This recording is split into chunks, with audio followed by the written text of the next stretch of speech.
Hey guys, what's going on? A couple of fun conversations inside the studio today, my day of play. We started things off with Jon Walczak. I was with him back in 2020. This man is a true journalist when it comes to investigating missing people, murderers, and other crimes. And now something's going on in Arizona. You are going to totally get into this because they're using AI technology on this podcast. And then tonight, we reached all the way down into Australia, from the Carolinas to Australia, to talk with Sally Hunter, who's written a new book that deals with the open seas. I mean, you can have all your journalistic things put in National Enquirer and stuff like that, but she's taken her experiences in the ocean and turned it into a story, and that's with Sally Hunter. Hey, thanks for being here, and thanks for supporting my day of play. Good morning, Arrow. Hey, what's going on, party animals? Hey, Arrow, how are you? Fantastic. How about you, Jon? I sent you an email about Shad White. Yes, sir. Okay, so just check that. You'll have till 50 with Jon. Excellent. Good morning. How are you doing, Jon? Good to be back with you. It's been a few years.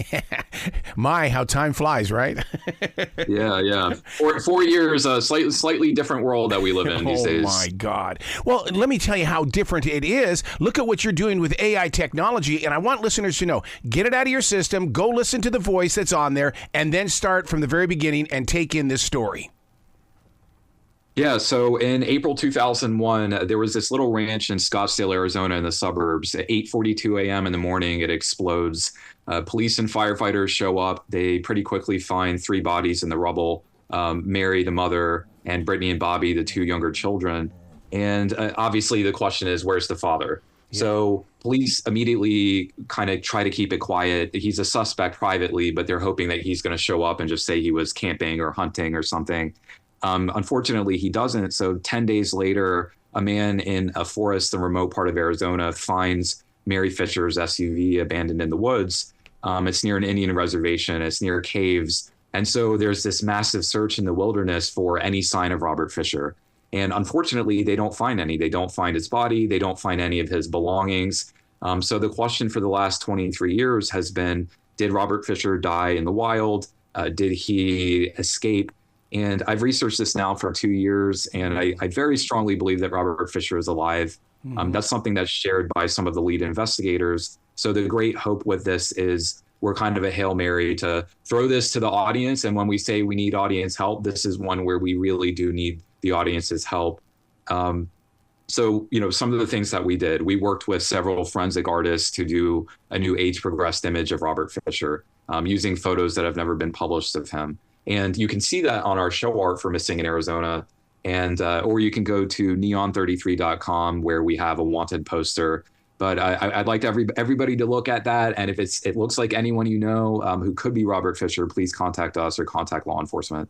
It's not just looking at the picture. You actually challenge them to listen to the voice, this voice that you've got on there. If you've heard this voice before, if you recognize this voice, reach out to me right now. Yeah, it's interesting. So one of the things, I'm always looking for ways to use novel technology. And obviously, in the last few years, we've gotten used to AI-generated images, AI-generated voice. My brother sends me clips where you have like Johnny Cash singing hip-hop songs, and it sounds like it's Johnny Cash. It's fascinating and fun.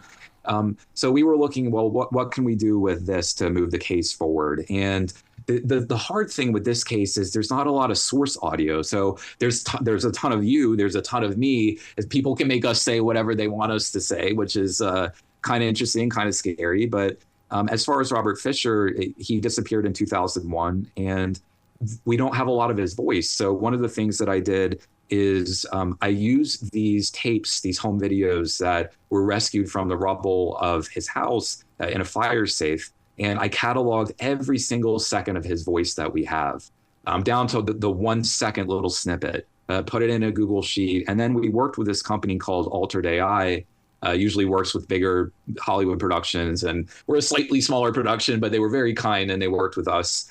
And they built us based on those snippets that we put together. We only had about 10 minutes of source material and very crackly 80s video, 90s video.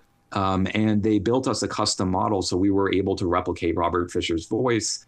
And it's interesting because one of the things when you speak to forensic artists about age-progressed images, they tell you we're not necessarily trying to give you an image of exactly what he looks like today. Right. We're trying to give you an image of what he could possibly look like because they really want to spark in people, like, is this kind of familiar to someone I know? And maybe he has different glasses or facial hair or something, with the hope that they'll contact law enforcement.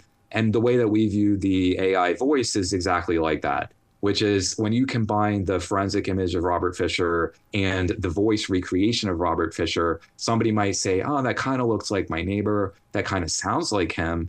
And then maybe that'll motivate them to come forward to us or to law enforcement. I got to be honest with you about something, because the video that you played inside the first episode for the birthday, I didn't believe Robert Fisher at all. When the way he was talking with his wife and everything like that, I just felt like that. No, this guy's a con artist. I can hear it. Because he was using higher pitched tones that really kind of set me off as a listener. Yeah, it's interesting. So that obviously, yeah, that's his real voice. That's him. And It's fascinating because I went through every single piece of video, but beyond just doing it for the AI, I also just wanted to see, well, what can we witness about Robert Fisher? What can we learn? And there are little snippets in there. So, for example, in the first episode, you hear him playing the harmonica, and it's kind of eerie. And the dog. And the dog singing, his dog singing, which he had trained to sing along with the harmonica, which in any other case would be cute. In this case, kind of creepy. But yeah, he was an interesting man. And I say this, but in some ways, this is a very unique case. In other ways, it's not. So obviously it's unsolved. It was this house explosion, these murders, this wilderness escape. But in other ways, if you look at these cases of familicides or family annihilations, there's a pattern with many of these guys where they're harder to detect. And so that's something that we talk about. Like, Robert Fisher didn't have any documented history of physical domestic violence. Right. So it seemed to come out of the blue. But then if you look at his personality, he has the personality of a lot of these guys.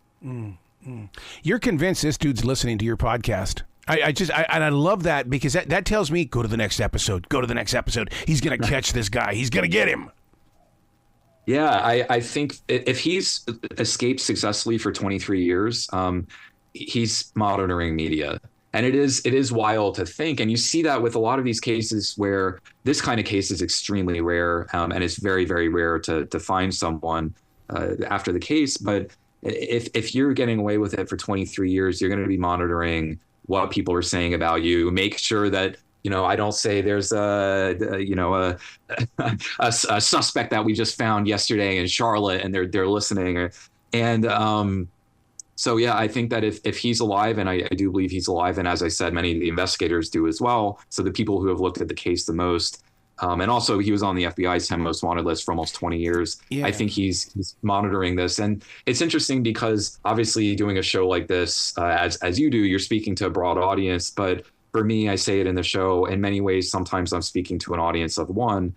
And that gets to, I truly, that's not a dramatic device. I truly am speaking to Robert Fisher. And so, for example, one of the things that we do, I speak to a friend of his who was a pastor, just learn about Robert Fisher as a person, but also ask him to speak to Robert Fisher spiritually about salvation, because I'm trying to appeal to him if he's listening in. Yeah. What's really interesting about this podcast is that you've made it third dimensional and even fourth dimensional in the way that you're sharing a story, but you're including us. You physically see us. And like you said, you see Robert as well. I mean, how do you write this out?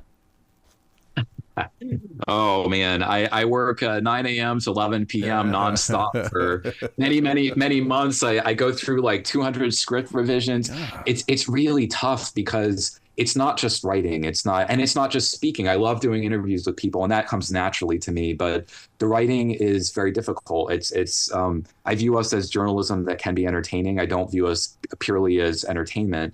And so we're really looking for new information. And even in the first few episodes, we found 2 new witnesses who changed the case timeline. Yep. We possibly located a new piece of physical forensic evidence. And so it's interesting. It's me just sitting alone at my desk, having a conversation in my head with this phantom fugitive. And so if I hopefully I still have my sanity in 6 months, check back in with me. But do you think that his darkness, which came from, him being in the Navy, do you think that darkness is what he held deep inside? Because my father never talked about his PTSD. And do you think Robert had this? He didn't want to talk about it. And all of a sudden one day it just went kaboom. I think that it gets to his personality, that he was somebody who really wanted to be a hero. So obviously you have many, many, many people out there who are legitimate, real heroes. And I think Robert wanted to be one of them. So he joined the Navy. He worked on refueling aircraft. He was deployed overseas, I believe in the early.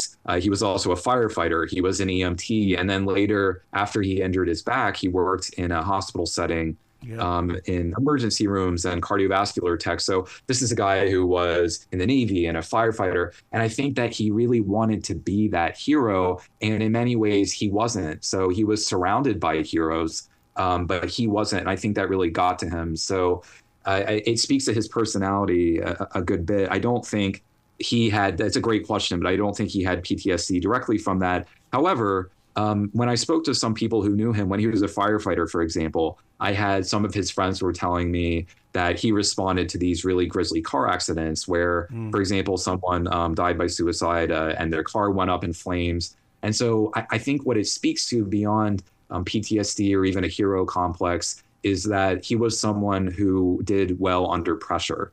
And so people ask, well, how could somebody do something like this? It's a horrific crime. And 99.999% of us are never going to do something or know someone who does something like this. But for him, he had the personality where he could pull something off like this and remain calm. You know what's so interesting is that when I listen to the show, it's not just a personality, personalities. I just feel like that he's an imposter syndrome patient is what he is. And that right now he could be a school teacher or he could be running some business, because I'm the boss. I am the hero. I saved the company. Yeah, absolutely. And I think, one of the scary things is, does he have another family? Oh. So that's something when one of the case detectives, TJ Duran in Scottsdale, he calls this the John List of our generation. And so for some of your audience will be familiar with List, but for those who aren't, List committed a very similar crime in New Jersey in the early 70s. And then he was on the lam for 18 years. And, 15 years in, of course, people were like, why are you still talking about this? And then 18 years, they caught him. And so, I think that when they found List was remarried, for example. He had a wife who wasn't aware of who his real identity, clearly, because you're not, hopefully you're not going to marry somebody like that. But he was a chameleon. He hid things well.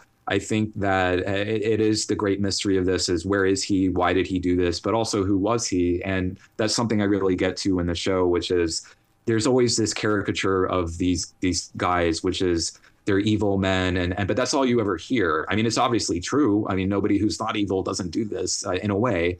But in many ways, also, they're normal people and they spiral out of control. And so I really try hard not only to locate Robert Fisher, but also to try to understand him, his personality. And I say in the show, sometimes I say nice, positive things about him. It's not that I like him, not that I'm trying to paint him in a good light. It's that I'm trying to understand him. And in that seeking, I've learned new things about him as a person, his personality, his physical health. And you never know when one of those tiny little clues is going to help find him.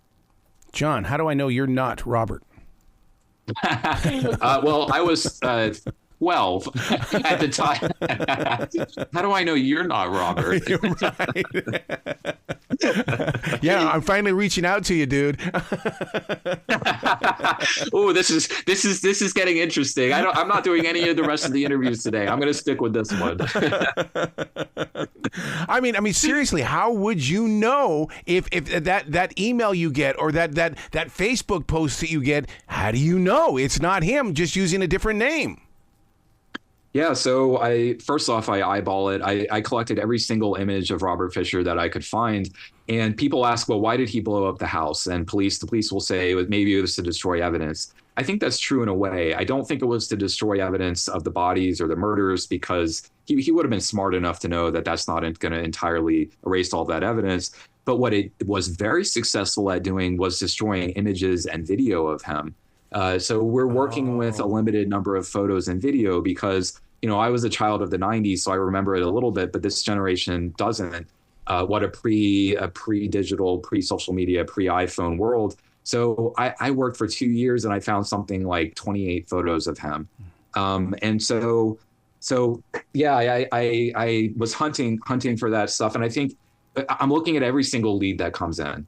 I personally review every single lead. Some of them are a little out there, some of them psychics, some of them are it really could be him. And we've already gotten photos of people, and I'm like, that kind of looks like Robert Fisher. And so one of the things that I'm doing to incorporate technology, and I'm doing this privately, obviously, is if we get an image, I'm running it through facial recognition software against unpublished images that I have of Robert Fisher, to compare it, to say, well, I'm eyeballing it, our team is looking at it, and anything promising with permission we share with law enforcement. But also just generally, one day there's going to be a face that comes in that's like a 95% match, and my heart rate is going to go very, very high up. And it just gets to diligence. And this is true of the investigators. There are some wonderful people who really care about this story. And it's true of me as well, which is, it's exhausting to do this kind of work, because 999 out of 1,000 leads, there are going to be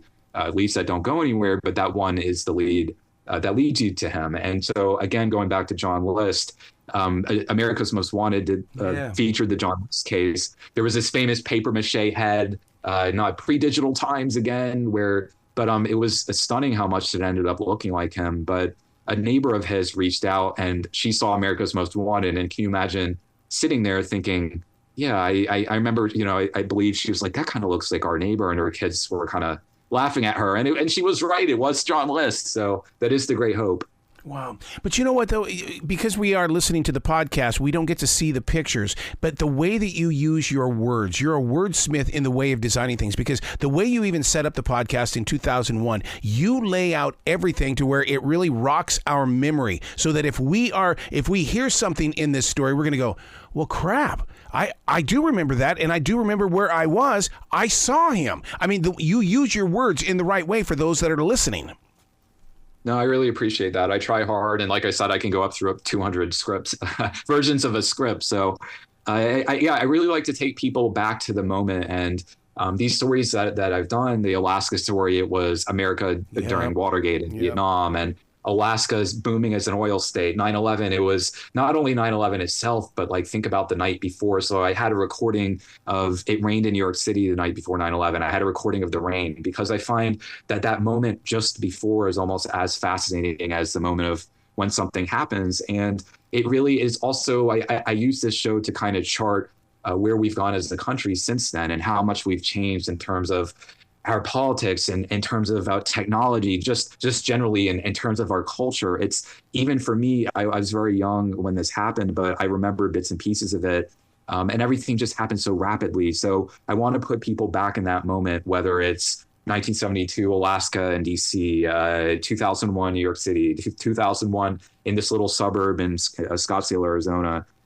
So I really paint that. And I like also using textured audio, archival news clips, just to really put people back there. So I want people to close their eyes. I want to put people in the forests in Arizona. I want to put people in 2001 America, and start from there. Wow. And I'll tell you, I don't know if every town has had a house that has exploded, but I mean, just in the past couple of years, just in this area, we've lost 2 houses. And you've made me wonder, should I be doing what John is doing and investigating beyond the headlines in a newspaper or what's on Channel 9 News? Because once it falls out of the headlines, it just blew up. What did? The house. Why? I don't know. But so something has driven you to start asking the right questions. Yeah, I love investigating. That's the part that I like the best. The writing can be painful, but the investigation, I love. I go through thousands of pages of documents. I interviewed over 100 people. I'm really driven to find new information. And so, again, I view these shows, I hope they're entertaining for people to listen to, and I think they are, but I view them primarily as journalism. And I ask myself in the show, well, why am I doing this? I'm very grateful for this opportunity, but there has to be something that drives you to do this kind of work. And that's true of the investigators as well. Like there's a deep passion there. And I say that some of these cases like Fisher, it's high profile, but I found a ton of new information. And so there's always new information to find, and it's always exhilarating to find. I found 2 witnesses who changed the case timeline. I found possibly a new piece of forensic evidence. And we're only on episode 3, so there's a lot to come. But there is this deep passion where you get obsessive with it. And then always at some point you're almost burned out, you're tired, and you just keep pushing yourself to call everybody. And in my experience, those calls really pay off. So there are calls where I'm just like, oh my God, I don't want to make another phone call today, but I do. And then I find something absolutely incredible that really helps the case or changes the story. Do you think that we're suffering from blind gorilla syndrome in the way that the evidence and everything is right there in front of us, but because there's so much going on, we don't see it? But here comes Jon, and here comes Jon with all the answers. I think that the answers about what happened are there. The big question is, there are two big questions. Where is he and why did it happen? Right. So this is kind of an interesting case. It's not a question of what happened with the crimes or the house, or forensically, we have a good understanding of what happened. The mystery is, where is he? And there might be a few people out there who, and I think there are, who have information who could solve that. And so it's finding that one person that maybe wasn't investigated, which we interviewed people that were never interviewed by law enforcement or the media. So, just that alone is telling me well, this is worthwhile, because if you have people that have never spoken to the cops, the FBI, reporters, they might have new information. And in our experience, sometimes they do. So I think this is just a case where we know what happened. The question is, where is he? What happened to him? And we explore that in detail. And then also on a grander perspective, why did this happen? And is there anything that we can learn to apply to other cases of familicide or domestic violence? Where can people go to get you that information? Because when they hear this, let's say they're in Scottsdale right now and they're going, oh my God, I know where this guy is. Where can they go to reach out to you? So we direct people to neon33.com. We have a way that people can submit leads to us.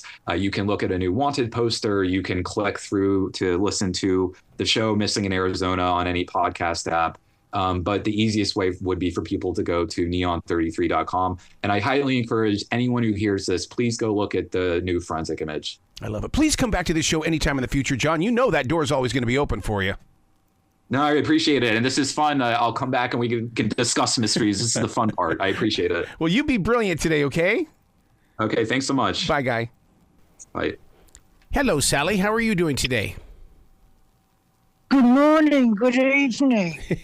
Actually, I should say, how are you doing in my new tomorrow that hasn't arrived yet, because you're down there in Australia? That's right. It's a great day. You'll love it. Hey, congratulations on Transfigured Sea. You have come up with the most creative way to promote the beauty and the love and the atmosphere of the ocean without saying, this is a journalist's job, I'm going to talk like a journalist. No, you share a story. Yes, it's a story. It's been called Enchanting. It's a story of two women who live in the sea. And you probably say, how can they breathe underwater? Well, one of them, called Laura, finds a special conch shell on the beach. It's just like this one. Can you see that? Yeah. And it's very beautiful. And she puts it in her pocket and keeps it with her. And it helps them breathe underwater. It directs them to where they have to go from one ecosystem to the next, just like a GPS. And it gives them information about all the beautiful and amazing sea creatures that they meet, just like Wikipedia. You know, that's very interesting, the way that you just described that in the ecosystems that they meet, because a lot of people think it's just one giant ocean, when in fact there are many different layers and levels of an open sea. Oh, yes, definitely. There are many different ecosystems just at the coast. There's the mangroves, the estuary, the rocks, the sandy beaches, and all sorts.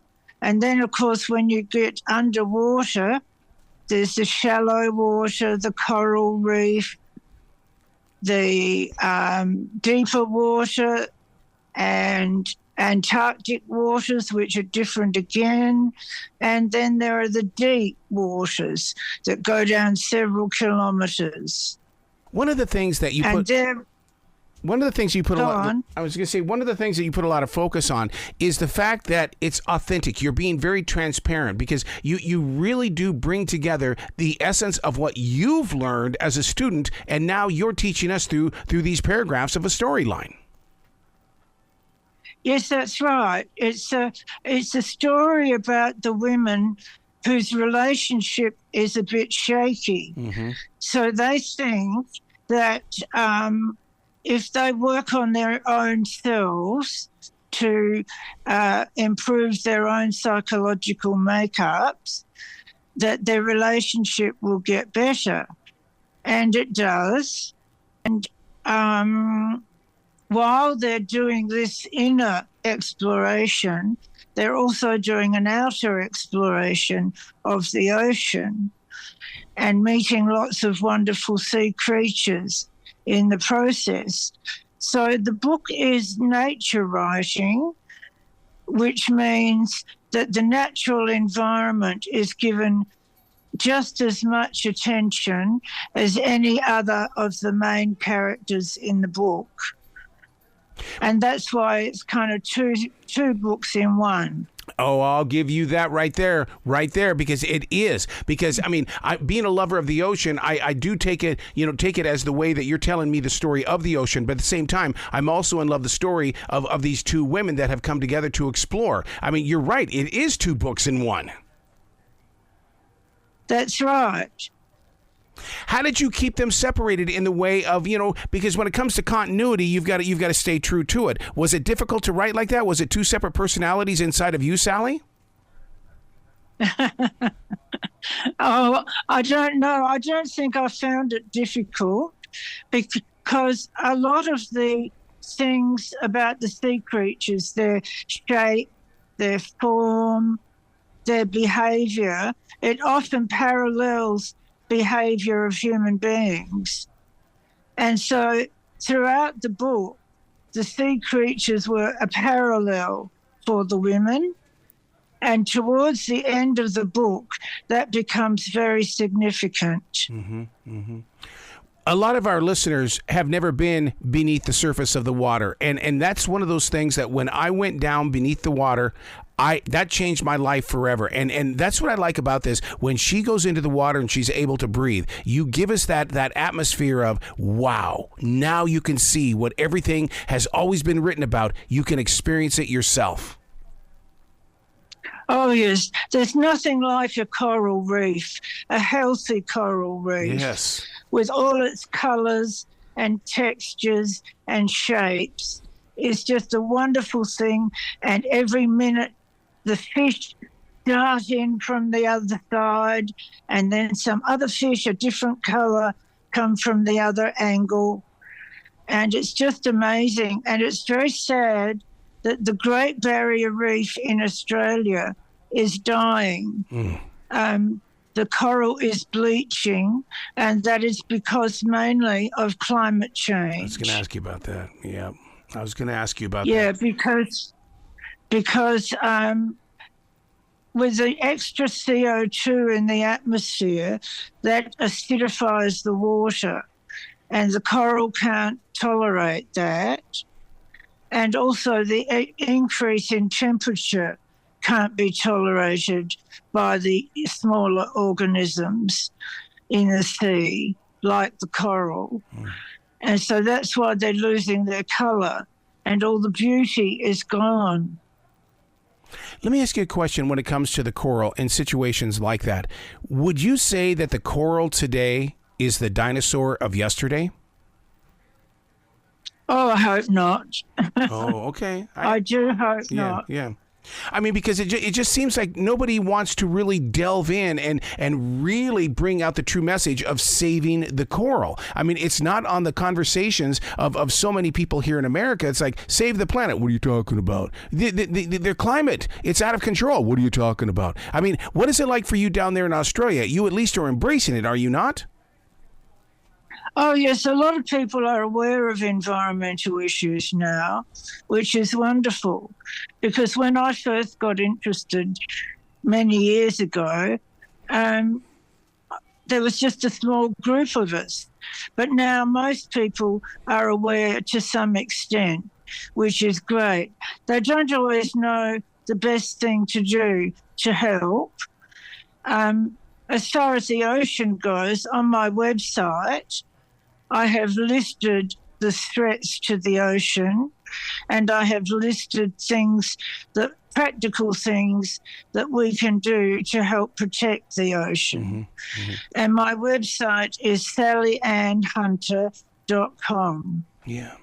One of the things that really is weaved into this story, we have the story between the girls, and we also have the story of the ocean. I mean, there are three main characters in this book that you put a lot of love and attention on.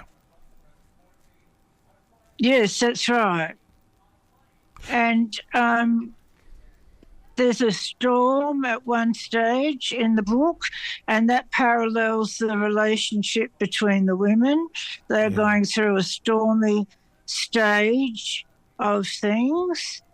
In fact, I could read you a poem if you would like that. I was going to bring up the poetry. I swear to you, I was going to bring it up. So, yes, please, I would like to hear it.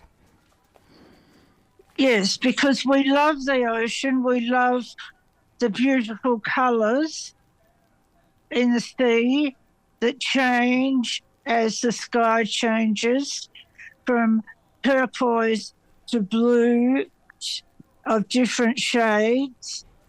But sometimes we don't like the ocean when it gets violent, for example. Now, Laura has a problem in her relationship with her mother, and this poem is called Mother Sea, and it depicts the emotional problems between Laura and her mother. Mother Sea. Mother Sea rejected me, did not wash me into shore, did not cast me away with seaweed and shells. She threw me, jags and lashed me repeatedly, picking me up and throwing me onto knife points. Shreds and tears became food for the teeth of shark. Already masticated, my central self was gone. Threads of garments scattered in deeps under waves, sinking without form under weight of water, fading. You embrace that atmosphere, don't you? My goodness. You know, speaking of the ocean changing, you also put a lot of focus on how the moonlight affects the ocean as well, that there is a connection there. And until I read about that, I didn't realize the moonlight had its own place in the story. Yes, yes, it does.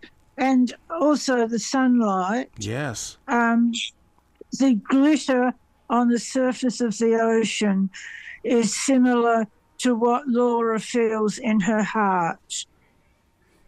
It's as if two mirrors were opening in her heart, and there was a lot of shining light. And on the first page of the book, Laura, the mother of the sea sprite, experiences that. And she talks to herself, she muses about the nature of the sea, and the sea is a whisper of emotion and a memory of intuition.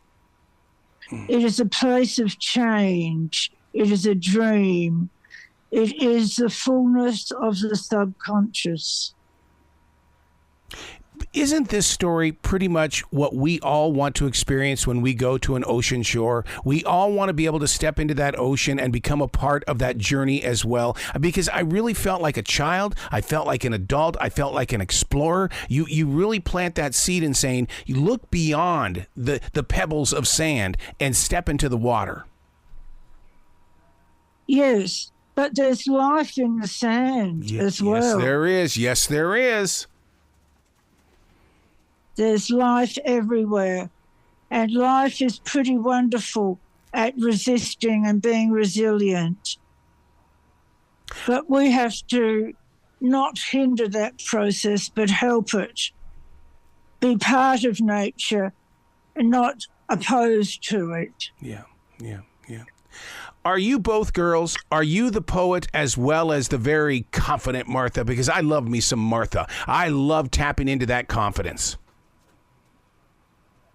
The confidence of Laura, you mean? Yes. Yes, she is a poet and a biologist. And yes, I wrote all the poems in the book. See, it is about you then.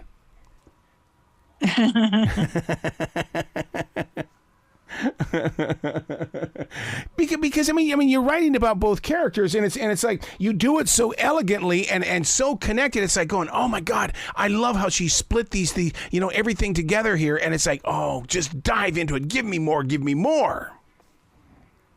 Oh, thank you. That's wonderful. Who is... Yes, well, people can obtain a copy of the book, Transfigured Sea, from my website. So that's sallyannhunter.com. And they're able to find out about the different books I've written, including Transfigured Sea, and to order a copy of the book, either from myself or from Barnes & Noble or Amazon or from their local book shop as well. Yeah. Wow. You've got to come back to this show anytime in the future. The door is always going to be open. I live in a forest. I totally understand nature. I protect my trees. I protect my soil. And you're doing the same exact thing when it comes to protecting those open seas.